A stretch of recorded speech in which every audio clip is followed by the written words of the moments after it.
Calvin Holt is the youngest general in the Alliance, a man of tremendous military achievement, and he was forced to be my alpha. After we registered our union, he threw away the flowers I offered him and took off his wedding ring. He ordered me in a cold voice, "Don't let anyone know you're my Omega. Stay away from me and don't do anything pointless." Later, after a major victory in the war, he stood frozen amidst the celebrating crowd. His eyes red, he roared frantically, "Where is my Omega? He hasn't come back." The pool of blood beneath me spread. I smiled weakly. "I don't think I can go back. If our marriage is dissolved because I died, General Holt will probably be very happy. I'd been shot. The blood was leaving my body fast. I braced myself against the wall, fighting to stay upright. I fumbled open my personal medkit and started stuffing the wound with gauze to stop the bleeding. Even as a military medic, I never thought I'd be using my own supplies on myself. The adrenaline numbed the pain. I managed to pack the wound in my side, only to see I'd also taken a bullet to the thigh. My hands were getting weaker. I hadn't even finished bandaging my leg. My eyelids felt too heavy to keep open. My body felt lighter and lighter. When I opened my eyes again, I found myself floating in mid-air. I saw my own bloody body on the ground. For a moment, I was stunned. I remember now. Today, our team's mission was a surprise attack. Surround the enemy camp and rescue the hostages. They had recently hijacked one of our military family transport planes and stolen the black box. Right? I wonder if the little girl I rescued managed to find Calvin, to give him the data drive from the black box. I should go see. I floated out of the room, heading for the rendezvous point. From a distance, I saw him, Calvin. He was in his dark navy combat uniform, standing at the very front of the formation. His military cap cast a shadow over half his face, revealing a hard jawline and a prominent Adam's apple. Even without his S-class alpha pheromones, he had an aura of pressure and intimidation that was hard to miss. "Where is the attending medic?" Calvin's voice was sharp. "Step forward." In the dead silence, one man stepped out from the ranks. It was Edward. He was also an Omega medic, my roommate. Calvin walked up to him. "Where did Lillian go? Why didn't he return with you?" They were standing too close. At that distance, you can smell the pheromones. I knew because the last time I was that close to him, I smelled it. Fresh and deep, like a pine forest after the rain. A scent that belonged only to Calvin. He must have caught a whiff of Calvin's pheromones. Edward's face turned red instantly. "I don't know," he answered. Then, in a much quieter voice, he added, "Lillian's never been one for rules. He probably got scared of getting hurt and ran off." "Is that so?" Calvin's tone was flat as he turned and walked back to the front of the line. I rushed forward to grab his sleeve. "No, that's not true. How could I ever be a deserter? We've been married for a year. How could you just believe someone else and think I'm that kind of person?" My hand closed on empty air. I couldn't touch Calvin, and I had no way to explain. There was no denying it. Even after a year of marriage, Calvin didn't know me at all. We were rarely alone together. Besides, from the very beginning, he never wanted to be my alpha. Alliance regulations state that high-ranking officers of a certain age are mandatorily paired with a highly compatible Omega. It's meant to ensure alphas remain calm and rational during wartime. And I had pheromones that were a 100% match with Calvin's. It was one of the few lucky breaks I'd ever had in my life. After my father died on the battlefield, the Alliance covered my mother's hospital bills. So no matter who the council told me to marry, I wouldn't have objected. But I never expected it to be Calvin Holt, the S-class alpha who had received a presidential medal on a live Alliance broadcast. A golden boy, a decorated war hero admired by countless people. The day we registered, I was nervous and excited, like I was going to claim a grand prize. I didn't expect to get a bucket of cold water dumped over my head. No wedding, no permanent marking. Just a cold, hard order. "Don't let anyone know you're my Omega. Stay away from me and don't do anything pointless." I stared at the bouquet in the trash can. "Yes, General," I mumbled. But just before this mission, I think I screwed up his order. The morning before, I was seen coming out of Calvin's private quarters. I could cover the marks on my body, but the thick scent of alpha pheromones clinging to me was a dead giveaway. The soldiers were all talking. Calvin was furious. After training, I huddled in the barracks bathroom, frantically typing on my phone. General Holt, this is Lillian. I am incredibly sorry about what happened last night and this morning. Calvin probably couldn't be bothered to reply. He didn't. I swallowed my pride and sent another message. Don't worry. If anyone asks, I'll say I was in your room discussing important strategic intelligence. I waited for half an hour, my anxiety mounting. I got a short message back. When headquarters recruited you, did they forget to test your IQ? His words were few and they stung.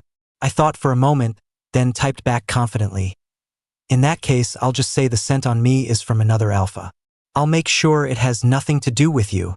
My legs went numb from sitting, and the general never replied again. He must have been satisfied with my final suggestion, but I soon realized I was being completely ignored. Soldiers would salute Calvin and he'd nod back. But when he saw me, he wouldn't even give me a glance, let alone a nod. He walked straight past me as if he were deaf and blind. It seemed Calvin was still angry. Of course, he really didn't want anyone to know about our relationship. But last night the assembly whistle blew. The surprise attack was about to begin. I rode with the advance team in an armored vehicle to the target location. The door opened. Calvin stood there, tall and imposing. He high-fived and shook hands with each soldier as they jumped out. It was an unwritten tradition in the Alliance forces. A gesture for a smooth mission and a safe return. I was at the end of the line. I wiped my palms on the front of my combat vest and got my hand ready for a high five. But when it was my turn, Calvin's hand smoothly changed direction. He adjusted his cap, looking straight at my hand held up by my face and the smile frozen on my lips. General Holt is really hard to please. I forced an awkward but polite smile, clenched my hand into a fist, and gave myself a little pump-up gesture. If I had gotten that high five from Calvin, would I still have been injured? I floated in front of him, thinking an inappropriate thought. Lillian, come in. Please respond. Calvin was speaking into his comms, calling my name. After repeating it twice, he frowned and pressed his lips together. A faint sound came from the comms. Even the wind went silent, allowing Calvin to hear it more clearly. It was static. Lillian, respond if you copy. This time, Calvin's voice was a bit harsh. Just as harsh as when he'd called my name the night before. Actually, his tone had changed several times that night. In the middle of the night, when he saw me burst into his room, he was shocked. Then he realized I was in the middle of a disorienting heat. He tried to snap me out of it with a cold command. The battle-hardened general failed. He lowered his voice, calling my name fiercely. Then he ordered me not to move. I can't bear to think about the details. Any single frame replaying in my mind makes me want to leave this planet immediately. When I came to my senses, I sat up in the disheveled bed. The sky was just beginning to lighten. He wasn't there. The sound of running water came from the bathroom. I looked up and saw Calvin's back. He was shirtless, his muscles as defined as mountains and valleys. He was carefully, meticulously washing his fingers. I buried my face in the covers, my cheeks and the gland on the back of my neck burning hot again. After a few seconds, I got up, found my clothes, put them on, and walked to the bathroom door. I apologized, stumbling over my words. General, I'm sorry. I didn't mean to. I didn't want you to. Lillian, I told you not to do pointless things.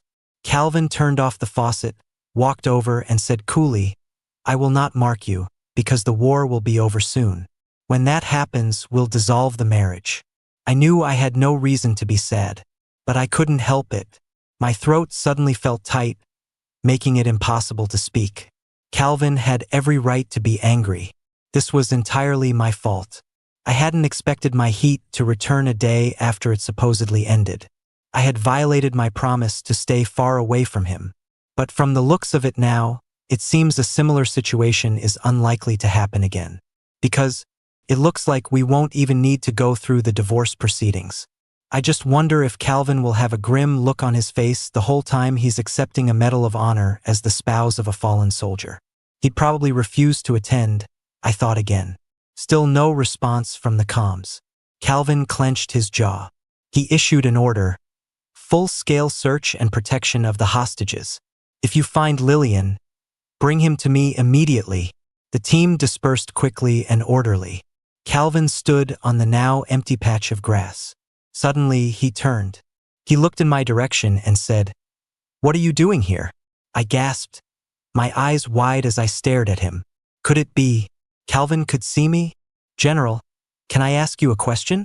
I whipped my head around to see Edward standing behind me. His gaze passed right through me, fixed on Calvin. "Go ahead," Calvin said coldly. "There are rumors going around that Lillian is your Omega. Is that true?" Edward's eyes flickered, as if he was desperate for an answer but also afraid to hear it.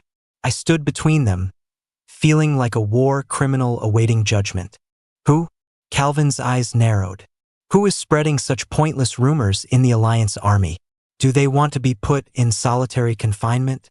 Calvin was furious, his tone harsh. But Edward wasn't scared. In fact, he looked pleased. He smiled and said, "I knew it couldn't be true." Then he ran off into the jungle.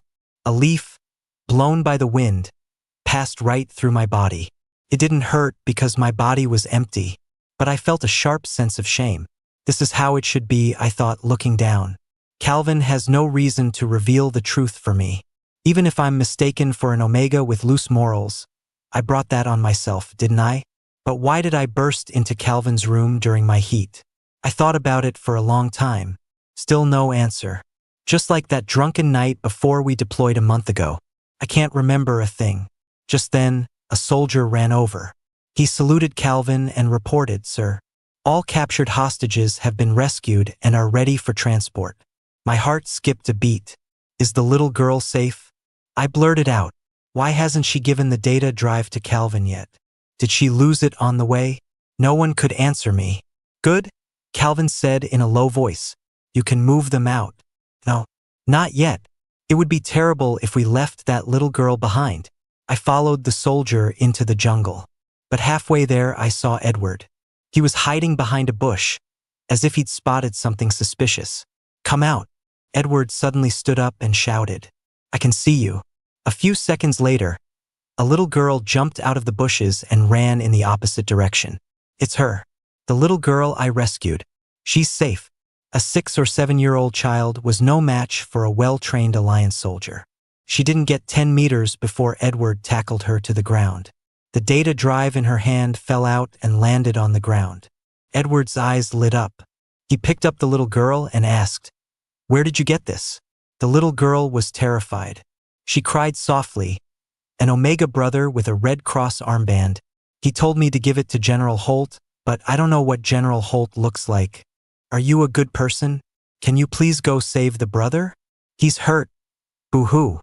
Edward quickly clamped a hand over her mouth, glanced around to make sure no one was there, and then whispered, "I know General Holt. I can give this to him for you, and I'll go rescue that brother. But you can't tell anyone what happened today, okay?" The little girl nodded, and Edward let go. He handed her over to the officer in charge of the hostages and walked back towards Calvin. I'm about to be saved, I thought. "General," Edward shouted, waving his arms excitedly. He ran up to Calvin, forgetting to even salute. "I found the data drive from the black box." Calvin's expression sharpened as he took it. He asked, a little urgently, "Where did you find it? Did Lillian bring it back?" "No," Edward paused, then said in a low voice, "I found it near the firefight just now. The fleeing enemy probably dropped it." "Edward." I ran in front of him, shouting in shock, "Why are you lying?" "Calvin." "Don't believe him." Calvin's face darkened. He looked at Edward and said, "Is that so? Looks like you got lucky." He put the data drive in his pocket and asked, "Any news on Lillian?" Edward was silent for a few seconds. Finally, he shook his head. "No." The night before, when I came back from Calvin's quarters, I ran into Edward. He stared at me with wide, astonished eyes, then glanced towards the end of the staircase. All the alphas lived downstairs, including Calvin. He and I didn't talk much to begin with, and now, as if trying to avoid any suspicion, he quickly looked away and walked off. When I got back to our room, he told me, in just half an hour, "The whole unit is talking about you." Edward was furious. "Some people are even saying you came out of the general's room. The general is an honorable man. You better confess to everyone immediately and not tarnish his reputation." So, is that why Edward hid the truth? He hates me, so he doesn't want me to be saved?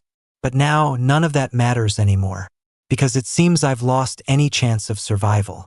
"Is there anything else?" Calvin asked Edward. Edward looked up. "General, I found the data drive. If that counts as a meritorious act, can I ask you a question?" "Calvin, go ahead. In the future, what kind of Omega will you marry?"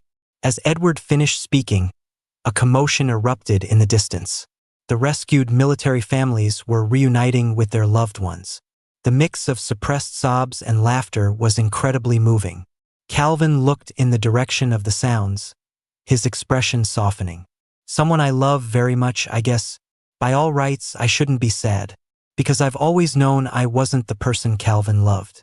Because I'm naturally optimistic, I always thought that with enough time and companionship, one day Calvin would acknowledge and accept me. But now, hearing him say he wants to marry someone he loves, I suddenly realized I've become an obstacle to his happiness. He could have found an Omega he adored. They could have dated, he could have proposed, marked her for life. He could have made all the traditional steps full of meaning and ceremony. Instead of being mandatorily paired with me, his alpha, forced to accept this plain regret. It's time to give up, I told myself. If you want less, it's harder to get hurt. The noise soon died down. A squad leader ran over to report, "General, all personnel are assembled, awaiting your orders to return to base." Calvin nodded and picked up his comms. His patience seemed to have finally run out. "Lillian, I hope you're not doing this to get my attention. It's not too late to come back now. But if I have to find you, you're out of the Alliance military." The other end of the comms was still silent. Calvin said to the squad leader, "You take the team and the families back to base. The rest of you, follow me into the camp to find him." "General," Edward said excitedly, "if we don't follow the route our informant provided, we'll likely run into traps or bombs. It's too dangerous. Lillian is not worth us." "Edward," Calvin cut him off loudly, his voice resounding. "Say one more word, and you'll be in solitary confinement when we get back." Edward's eyes instantly turned red. He pressed his lips together and said nothing more. He just followed behind Calvin, heading into the camp. Just as we were about to enter the camp, we crossed paths with the team returning to base. As we passed, the little girl at the very end of the line suddenly turned around. She ran over and tugged on the corner of Calvin's uniform. "You're General Holt, right?" she asked, looking up at him, timid yet certain. Calvin crouched down to her eye level. "Yes." The little girl pushed a crumpled object from her palm into Calvin's hand. "This was stuck to the brother's clothes," she said. "The brother put his vest on me and wouldn't let me take it off. Then he got hurt, he bled so much." Her voice got quieter, her red eyes staring as she asked, "Did you find him? He's not dead, right?" Calvin glanced at the black vest she was wearing, a look of unprecedented confusion on his face. Then he unfolded the piece of cloth in his hand. It was the military ID patch from the chest of a ballistic vest. Printed on it were the numbers 96511. Calvin's fingertips suddenly trembled. In a voice barely audible, filled with disbelief, he breathed my name. "Lillian, where is he?" Calvin gripped the little girl's shoulders, his words tumbling out in a rush. "Where was he hurt?" The girl burst into tears, shaking her head and sobbing. "I don't know. He was covered in blood, lying on the ground. He couldn't get up." Her face streaked with tears. She looked up and yelled at Edward. "You liar. You said you would go save the brother. You didn't do it at all. Give me back the treasure the brother gave me." Calvin frowned. "What treasure?" "It was a small, hard board. The brother said it was a treasure with important things stored on it and told me to bring it to you." Calvin's head snapped up, his eyes blazing red with fury. He stared daggers at Edward and roared, "Everyone, stay with me. Into the camp now." They moved quickly, Calvin carrying the little girl and leading the way. After navigating around some makeshift traps, Calvin stopped. He was breathing heavily as he asked the little girl in his arms, "Do you remember the route you took to escape?" I followed the little girl's gaze and saw a maze-like area of residential buildings. The squat, earth-colored houses were packed together, dense and sprawling. Most of the walls were pockmarked with bullet holes and damage. Swept by the desolate wind, they looked like a field of tombs. "What do I do?" The little girl started crying again. "I don't remember." The residential area was littered with landmines and explosives. Entering rashly was a death sentence. This was probably why the enemy hadn't pursued me to finish the job. Calvin handed the little girl to a soldier, telling them to wait there. "I will find him," he said, turning back, his voice serious and determined. "Don't cry." I watched him charge into the winding alleys, my mind flashing back to his face as a teenager. "Don't cry." Back then, he had said the same thing to me. My first meeting with Calvin was not a pleasant one. That was the day I received a military flag. It was folded neatly in a square wooden box, a substitute for my father's ashes. My mother had fallen ill and was in the hospital. 10 years old and all alone, I sat on the edge of a flower bed in front of the hospital, clutching the wooden box. I needed to cry it all out quickly, then leave the box with a doctor so I could go back to my mom's bedside. But halfway through my tears, a boy stood in front of me and said stiffly, "Don't cry." He looked a few years older than me, dressed in an outfit that closely resembled a military uniform, his black leather shoes polished to a shine. The boy's expression was serious. "Your father is a hero," he said earnestly. "You should be proud of him." I nodded, but the tears kept falling. The boy's brow furrowed as if he'd run into a difficult problem. He hesitated, then awkwardly and clumsily raised his hand to wipe my tears away. "Calvin." Hearing his name called, he turned and ran toward a military vehicle parked by the hospital entrance. The officer who opened the door for him was the same one who had come to deliver the flag. It should have been a brief, ordinary encounter that Calvin surely forgot long ago, but it replayed in my memory countless times, until the boy's receding back merged with the figure now weaving through the winding alleys. He's leaving again, I thought, except this time, I'm the one who's leaving. Calvin ran without stopping, searching room by room. As he neared the edge of the residential area, there was a sudden, massive boom. A landmine had been triggered. The dust quickly cleared, revealing Calvin's dirty, stunned face. He looked at the nearby house, its wall blown open by the blast. He struggled to his feet, then fell again. A trickle of blood ran down from his temple. Calvin didn't seem to notice. He scrambled up and ran inside, collapsing to his knees in front of my body. He had found me. I just didn't know if it was too late. If I were to turn all the images of Calvin stored in my mind into photographs, they could probably be sorted into two categories based on his expression. There's the cold, solemn, and serious Officer Calvin. And then there's Alpha Calvin, who, even after we were intimate, was always getting angry with me. But now, he wore an expression I had never seen before. His eyes were wide with bewilderment, his lips and fingertips trembling. It was a sign of fear. Could Calvin, who had faced death so many times, also feel fear? He raised his hand but didn't dare to touch me. My body was slumped against the wall, a large pool of blood spreading out from beneath it. There was no sign of life.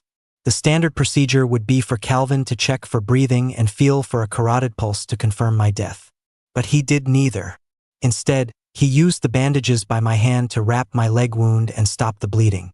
Then he swept me up into his arms and sprinted back the way he came. Soon he was out of the residential area. The waiting team had brought an armored vehicle, parking it at the camp entrance. The moment Calvin laid my body on the stretcher inside the vehicle, Edward rushed forward to check my wounds. "Get away." Calvin threw him aside like a cornered beast. "Don't you touch him." Edward fell to the floor, choking out, "He needs a hemostatic agent." The armored vehicle sped towards the base, the rough ride causing my body to jolt continuously. Calvin snatched the hemostatic agent from Edward's hands and gently cradled my head in his lap. Then he used the scissors from the medkit to cut open my clothes, revealing the wound I had crudely packed. After years in the military, Calvin was skilled at first aid. But as he tried to apply disinfectant spray and powder, his unsteady hands wasted much of it. The atmosphere in the vehicle was heavy and oppressive. Not a single soldier dared to speak. Only the little girl's trembling voice broke the silence. Is the brother going to die? Did he die because he saved me? No, Calvin said, his head bowed, his voice very soft. He's not going to die. I sat beside the sobbing little girl, wishing I could tell her my injury wasn't her fault. At the time, most of the enemy had been captured, and the hostages were already being evacuated. After quickly bandaging a soldier's leg wound, I found the little girl in a cluttered room. She was terrified and had forgotten her own name. I told her if she could just be a little braver, the nightmare would be over. I took off my ballistic vest and put it on her, asking if anyone else was hiding nearby. She thought for a moment and said a few bad guys had stayed behind to cut something with a loud machine, hadn't managed to escape, and were hiding in a nearby house. The black box was too cumbersome to carry. They must have cut it open with a power saw to take the data drive. I was going to escort the girl out and then report my findings, but we ran right into that group as they were fleeing in the opposite direction with the drive. That drive contained flight paths to and from various bases and their precise coordinates. Could not fall into enemy hands. Without a second thought, I opened fire. After I got the drive, a few of the enemies suddenly returned and attacked. I was outnumbered. My ammo ran out, and I had to retreat deeper into the residential area with the little girl. That's when I was shot in the side and thigh. We hid in a small house and weren't pursued further. I tried to contact Calvin, but there seemed to be a signal jammer in the camp. My comms were useless. A child is light and less likely to trigger the bombs. I gave the data drive to the little girl, told her to climb out the window, run out of the camp, and find General Holt. What does General Holt look like? The little girl asked, nervous and timid. I was starting to bleed out, but I hadn't felt the pain yet. I managed a small smile and said softly, he's the tallest, most handsome alpha, but he also looks the saddest.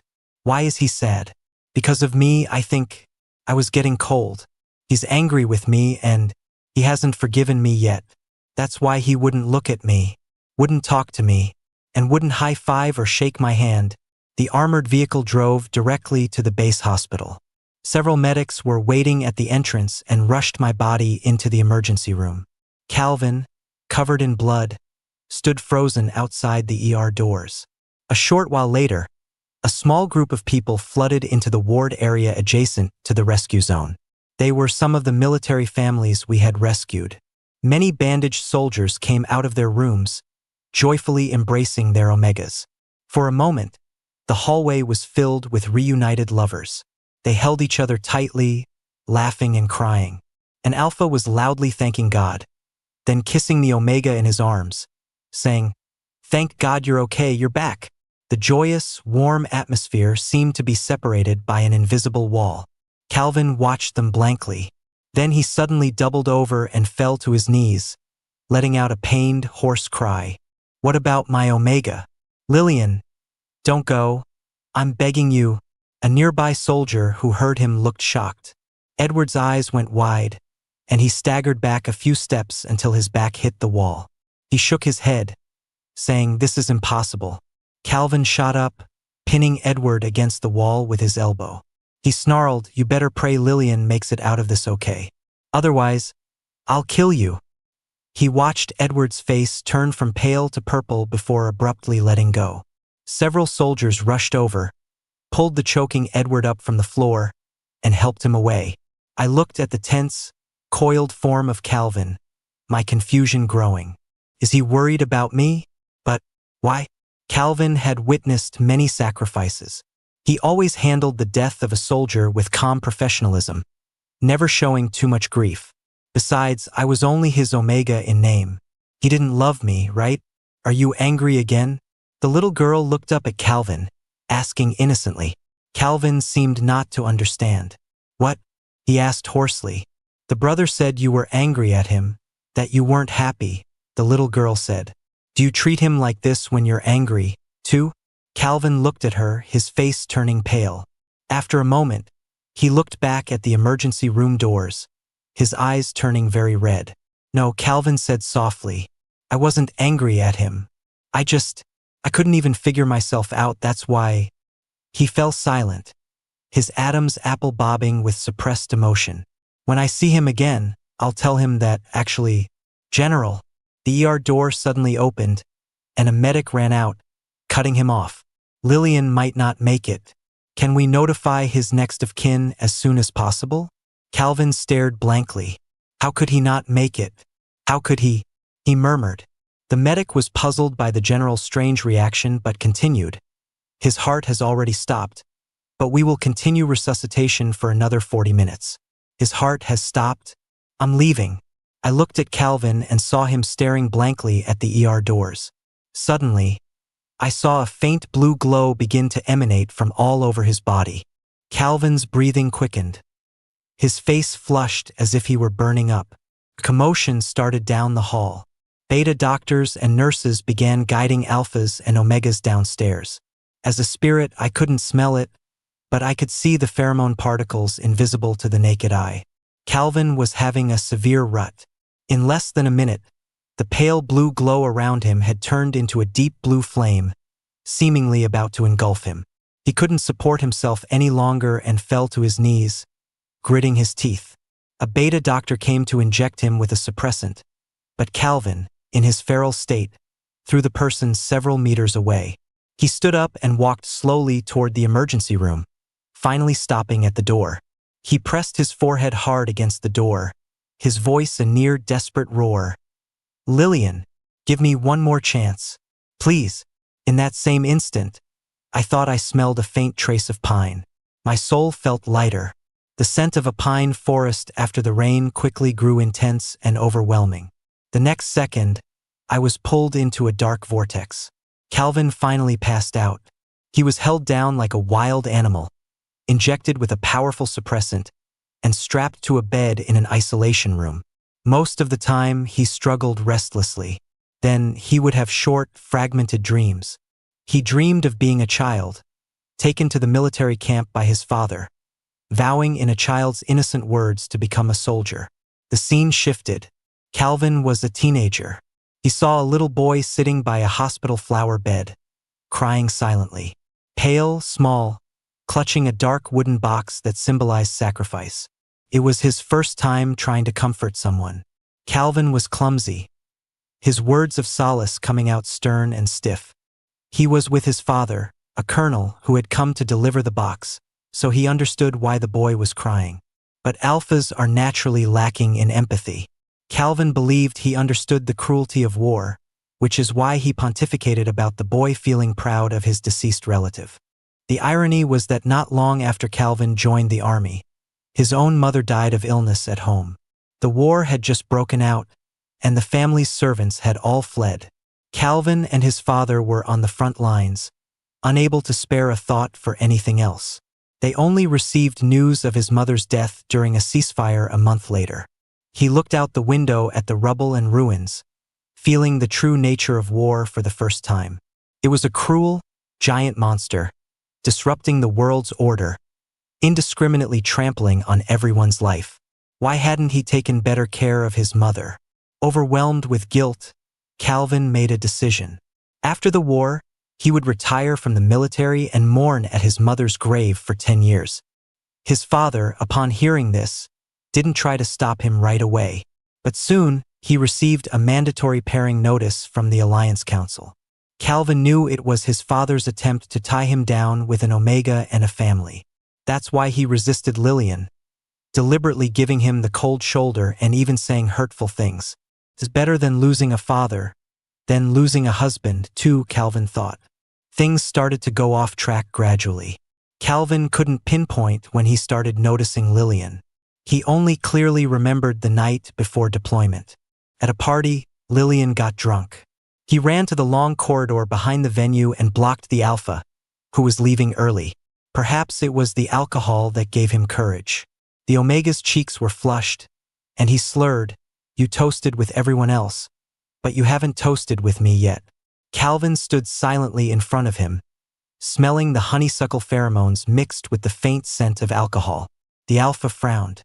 You can't have any more to drink, he said sternly. Oh, the omega responded blankly, then slowly walked over. The corridor was dimly lit, with moonlight filtering through the tangled vines, illuminating Lillian's face. He stopped, standing very close to Calvin, brazenly violating the post-nuptial order given by the general.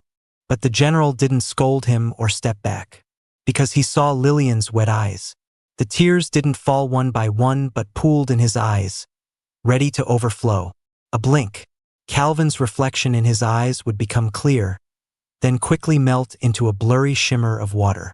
Lillian's eyelashes were long, blinking slowly, casting shadows on his clean face. When the music from the party paused, Lillian closed his eyes. He slowly leaned in, pressing his trembling, soft lips to Calvin's cheek. Calvin turned his head slightly, and Lillian's lips met his. Lillian held his arm, but without much force. Calvin didn't pull away, letting Lillian's clumsy, slow, and inexperienced movements stain him with the scent of honeysuckle. Likewise, Lillian was also infected with the rich scent of pine. Not long after that, Lillian, in the throes of a heat, burst into his room. The Omega had forgotten what happened when he was drunk, so he was confused as to why he had inexplicably come looking for Calvin. But Calvin knew, because the 100% matching pheromones were like a seed, planted in the Omega's body the night before deployment. Once there was a craving, his body's instincts would lead him to the alpha's side. The dreaming Calvin was just about to explain when the scene before his eyes changed to the enemy camp in the forest. The soldiers were cheering for victory. Alphas were embracing their Omegas. Only he stood alone, frozen stiff in the crowd. His eyes red, he finally let out a frantic roar. Where is my Omega? He hasn't come back. In the haze, I seemed to hear a low, pained roar over and over. When I opened my eyes, my brain felt like a machine slowly rebooting. A white ceiling, and a face from a distant memory. Lillian, he said in a deep voice, you're finally awake. I stared blankly at the insignia on his uniform collar. Took a moment for me to recognize him. He was the commander of the army, Warren Holt. The man who had given me the wooden box with the flag in it all those years ago. And Calvin's father. I wanted to greet him, but my lips just moved without making a sound. Commander Holt sat down in the chair by the bed. He began, you retrieved the data drive, a great merit. You can ask for one thing from the Alliance military. Go ahead, ask for anything. Even if you want that brat Calvin to take a month off to take care of you, it's fine. I blinked slowly, hearing a commotion from the next room. Just as the door to my room was pushed open, I gathered what little strength I had and said hoarsely, I want to end my marriage with General Holt. The person who burst in seemed to freeze. After a pause, he stumbled in and stood before me. I almost didn't recognize Calvin. His eyes were bloodshot, but his face was terrifyingly pale. He hadn't shaved in what looked like a long time, making him appear unkempt. The scent of his pheromones was almost gone. Commander Holt glanced at him with a frown. Why? He asked. Did this damn kid treat you badly? I'll deal with him for you. No, that's not it. I didn't want to cause trouble for Calvin. I made up a lie. It's me. I want to marry someone I love. Commander Holt's face fell, and he finally said no more. So I looked at Calvin. With difficulty, I managed a faint smile under the oxygen mask. As if to silently reassure him. It's okay. It's better if I'm the one to say it. This way, his father won't be angry with him. And when he meets someone he loves in the future, he can remarry without any baggage. It's okay. I told myself again. Commander Holt seemed to agree to my request. But strangely, Calvin didn't seem relieved or happy about it.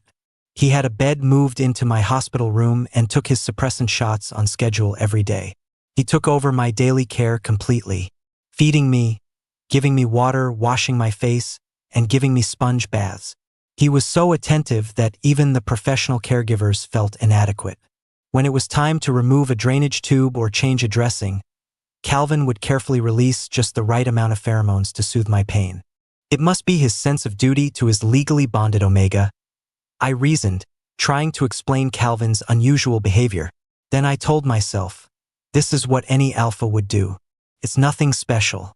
I woke up late one night to see Calvin quietly watching me. His expression was complicated. He looked like he was silently counting my breaths, confirming I was really alive. The air was still for a half-minute before Calvin spoke first. Are you uncomfortable anywhere? I shook my head, then looked at the ceiling and said softly, General, you really don't have to do this. I requested the divorce voluntarily. It wasn't because of what you said that morning. Calvin sat up straight, his brow slightly furrowed as he looked at me seriously. It made me feel like I was protesting too much, so I struggled to sit up. It's true. We don't have to wait for the war to end. We can do it tomorrow. Don't move. Calvin came over and pressed my shoulder, making me lie back down. His hand was large, dry, and calloused from holding a gun. The touch and warmth seeped through my hospital gown, and I instantly felt a blush spread from my shoulder to my face. Calvin stared at my face for a moment, then suddenly asked, Do you have a fever? Without waiting for an answer, he placed his entire palm on my forehead. His hand was so big it covered half my face, and he didn't move it for a long time. I didn't dare move. Your hand is too warm, I said, a little uncomfortable. You can't tell. So please take it off, General. Is that so? Calvin's voice was deep, coming from right above my head, and it seemed to make my ears tingle. The large hand finally left, but a larger shadow fell over me. Calvin leaned down and kissed my temple. I froze in the bed, quickly dismissing the thought. How could he kiss me? He's just using his lips to check my temperature. But the test seemed to be taking an unusually long time. I blinked carefully. I don't have a fever. Thankfully, Calvin finally straightened up, allowing me to breathe normally again. You must be busy. You don't have to stay here and take care of me. I won't go back on my request for a divorce, so you don't need to keep fulfilling your duties as an alpha. Calvin looked down at me, listening patiently. Then his expression soured. Are you trying to get rid of me? I didn't dare look at him anymore. Feeling drowsy again, I just half closed my eyes, burrowed into the covers, and shook my head. We'll talk about everything after you've recovered and left the hospital, Calvin said, his voice lowering. Sleep. The scent of a pine forest after rain emanated from Calvin again, gently enveloping me.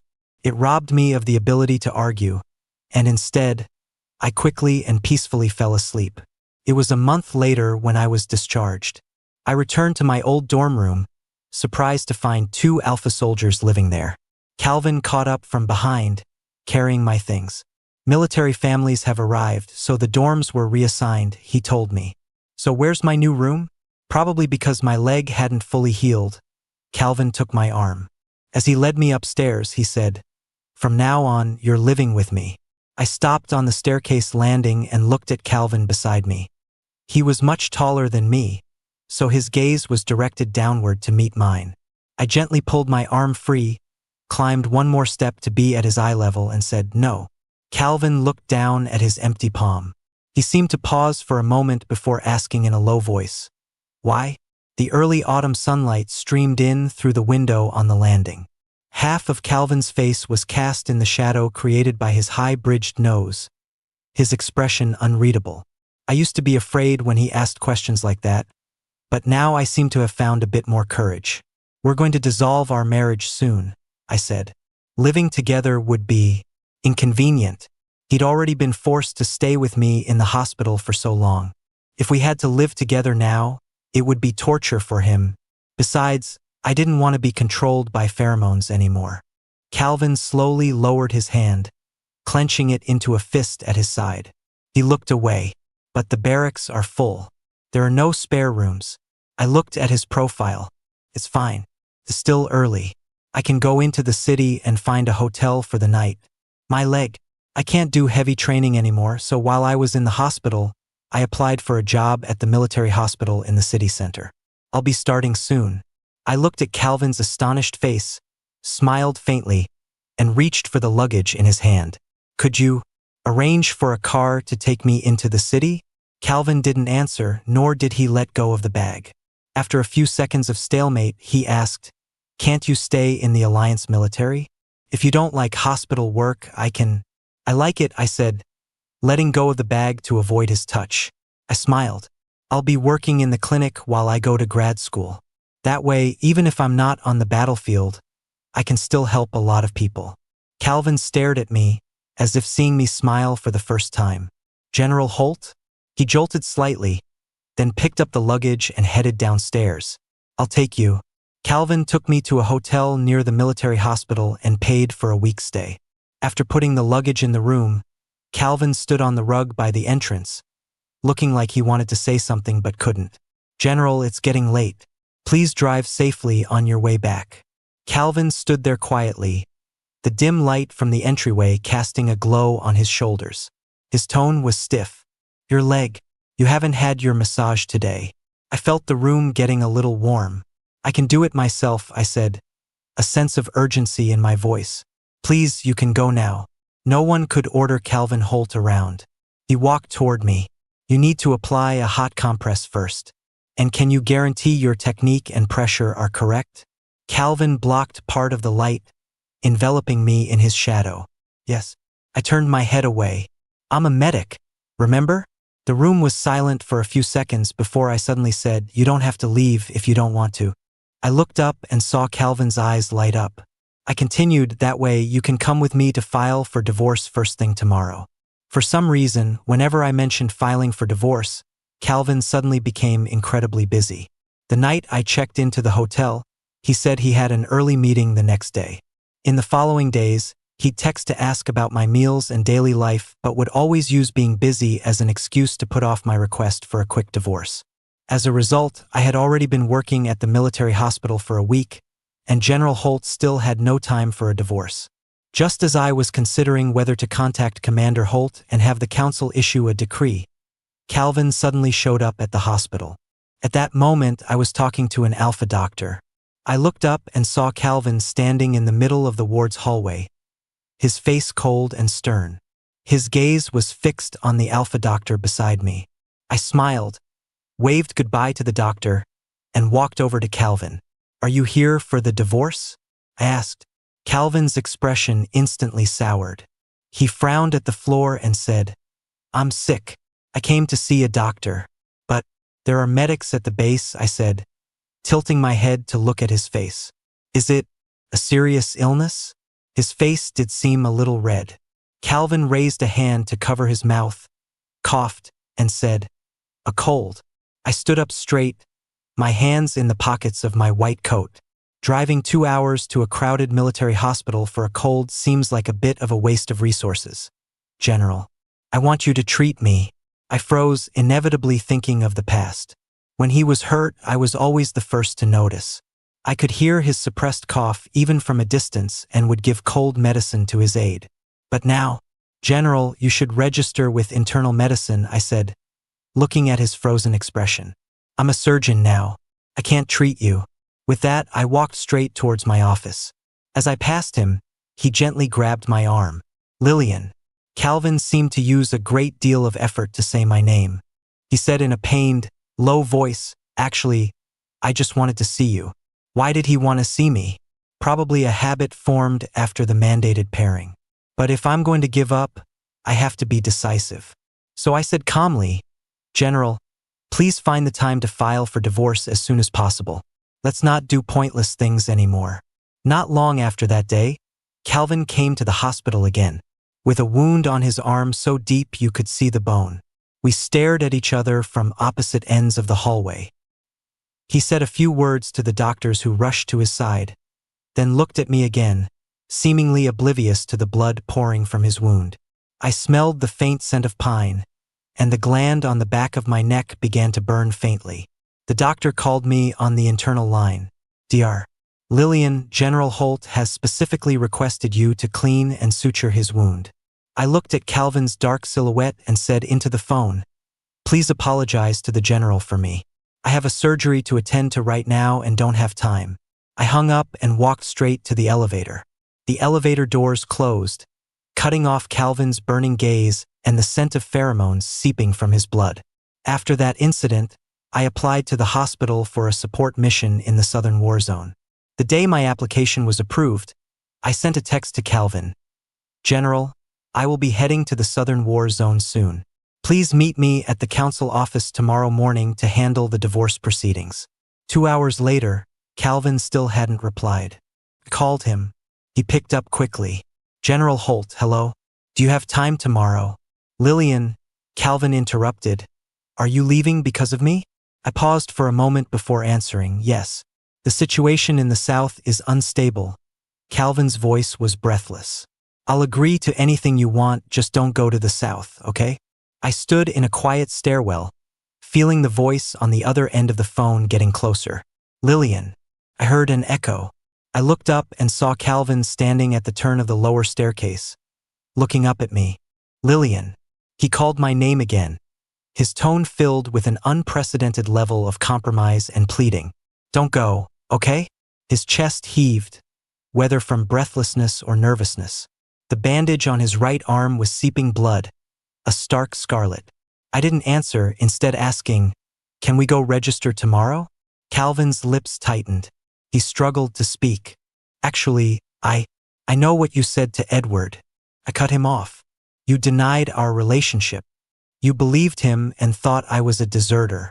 You even told him you wanted to marry an Omega you loved. So, General, let's stop doing pointless things. Now, I'm the one who doesn't believe you. Calvin stared at me, his lips opening and closing, but no words came out. As I turned to leave, he finally blurted out, okay, I'll be there on time tomorrow. Thank you. I let out a sigh of relief and heard Calvin say painfully, I'm sorry.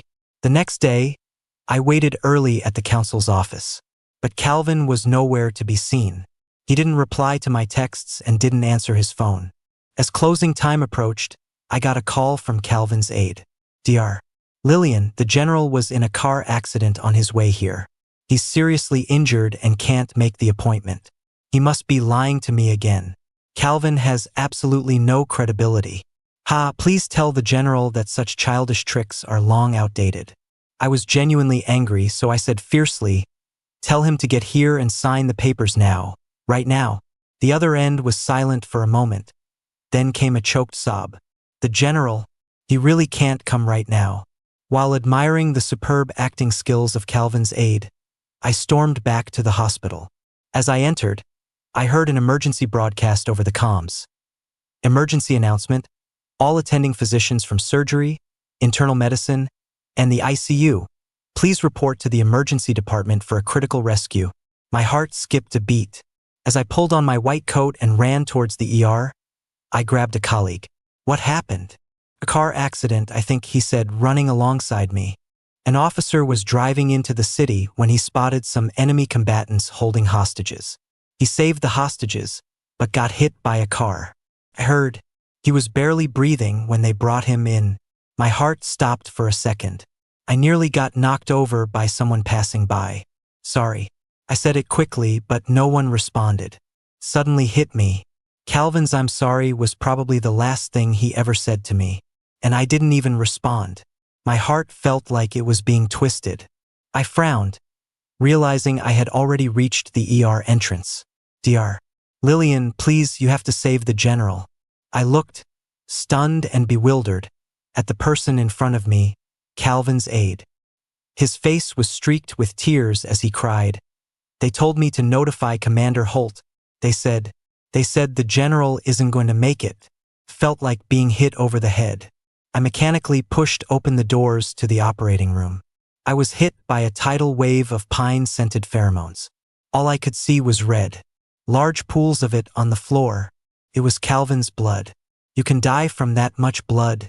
My body felt like it was on fire, and my head started to spin.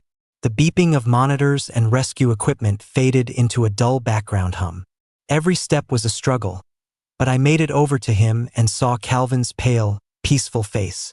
I think I called his name, or maybe I didn't make a sound. How can you be dying? You haven't even divorced me yet. You're just pretending to be hurt because you don't want the divorce, right? Right? It must be. In that case, let's not get divorced. okay? Get up now. We won't get divorced, okay? Why are you still lying there? Calvin, you're infuriating. Why, won't you even give me the chance to hate you to get my revenge? It hurts so much. My heart feels like it's about to break. My gland hurts too, like it's being burned by fire.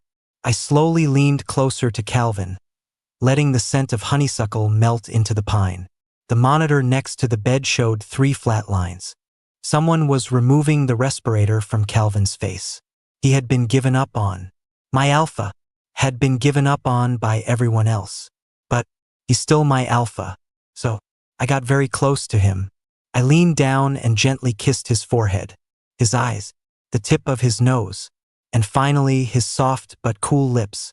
Tears streamed down my face, mingling with our touching lips, making our kiss wet.